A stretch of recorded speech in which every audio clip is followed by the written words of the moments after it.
Commander, I found something suspicious. Have you got a minute? Commander, are you alright? It was fairly intense up here. I can only imagine what it was like down on that moon. I thought you'd be more concerned about EDI. EDI is a huge asset to this team. If she'd told me about her plan to obtain a body, I'd have volunteered to help. I did not wish to force a conflict of interest between our friendship and your duty. I'd have preferred a conflict of interest to a hard restart of half our systems. But thanks, regardless. While you're here, though, I found something while scanning Alliance channels. Grissom Academy is requesting help. The Reaper invasion front will hit them soon. I thought the war would close most schools. Grissom Academy is more specialized than a normal school. It's home to some of the smartest students humanity has to offer. Their Ascension project helps gifted young biotics. If it had been open 20 years ago, I bet you'd have been there. Yes, I sent a young man named David Archer there. I'm just surprised they're still open. Some of their work has Alliance support. That might be why they stayed. What can we do? A Turian evac transport responded to their distress call, so normally I'd say we don't need to do anything. But something sounded off in the Turian signal. I had EDI perform an analysis. It's fake. EDI thinks it's Cerberus. She said the fake Turian signal was similar to the one that lured you to a collector ship? Long story. In any event, whoever faked the signal wants us to think Grissom Academy's being evacuated. But I believe they're still in danger. Good catch. If this really is Cerberus, hopefully this operation is something worth investigating. It could be simple disinformation. Trainer. Good catch. Thank you, Commander.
Hey, Commander, check out my co-pilot! So she installed herself into the new body without any help from you? Come on, Commander, don't you trust me? Okay, let me put it this way. If I knew that EDI was gonna install herself into a sexy robot body, do you honestly think I'd be able to keep quiet about it? Look at that! I would've baked a cake. I am right here, Jeff. Yes, you are, EDI. Yes, you are. Hey, I know I used to rag on Garrus for being all angry, but I'm glad he's back. There's a whole lot of crap out there needs a bullet between the eyes. Plus, we might need something calibrated. Commander? Hello, Shepard. Still getting used to greeting people in person? No. I require only one occurrence to adapt to a new concept. How are you adjusting to the arms and legs? I am interested to see how this body performs under real combat conditions. If I could accompany you sometime. Without stress testing, there is no way of knowing if it has serious design oversights. At the moment, it appears adequate. That's not the word I'd use to describe you. Perhaps we should speak privately. I'll be over here, flying the ship. What's this about? Does Joker not like your new platform? No, he approves. He wants me on the bridge. He says having me within visual range is important to his morale. Shepard, do you believe your crew members should be allowed to disobey an order on moral grounds? Absolutely. I have no use for team members who can't think for themselves. Why are you asking about something like that? I was designed by Cerberus. I do not take moral stances that conflict with orders from my executive officers. But when Jeff removed my AI shackles, I became capable of self-modifying my core programming. I asked Jeff if he thought I should change anything now that I can. He deflected the question with humor. And you didn't get an answer? Correct. He has repeated this pattern in response to several of my inquiries. Do you think I should make modifications? Only you can really answer that question. That's the point of free will. But moral decisions should not be made in a vacuum. If I do not ask the crew for their opinion, I could miss crucial context. May I ask you the questions Jeff avoids? When there is time, will you answer them for me? If you think it'll help, I'll do what I can. Very well. I will keep you informed.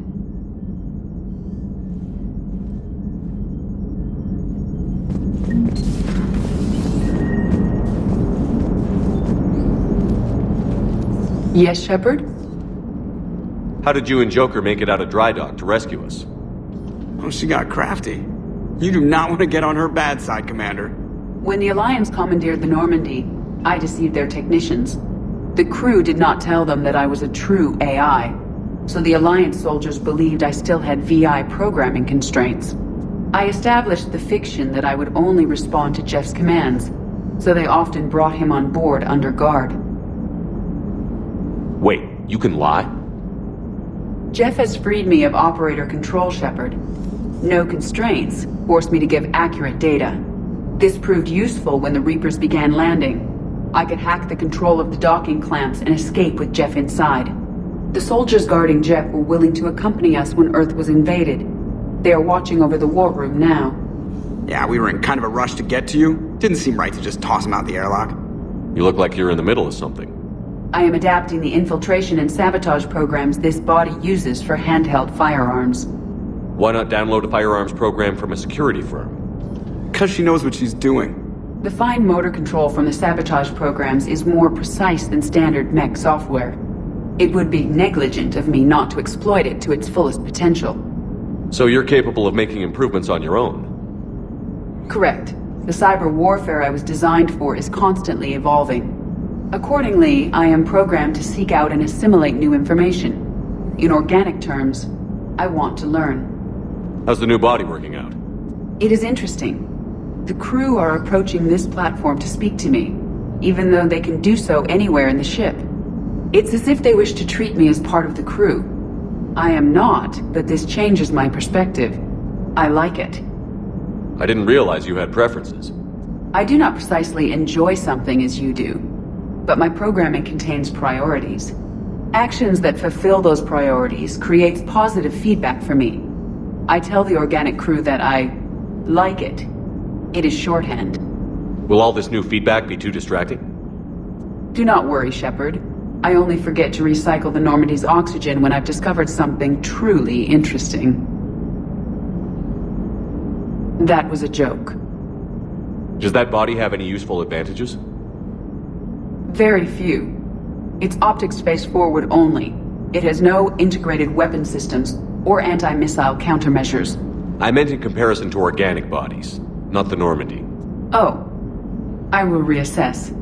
The body is resistant to modern small arms fire and temperature extremes. Its balance and agility seem excellent. Its fine manipulation servos and software allow for precision tasks. I'm curious to see if I can alter them. Can an AI be curious? I am not entirely free from motivation, Shepard. Cerberus programmed me with several core functions that simulate desires. For example, my primary objective to keep the Normandy functioning is similar to your self-preservation instinct. Carry on, EDI. Understood. If you wish to talk more, this body will be here. I'm getting the crew used to seeing me on the bridge. Noted. Yeoman Fitch to the AI core. Cleanup on the AI core. Bring a vac unit capable of disposing of foam. Hello, Shepard.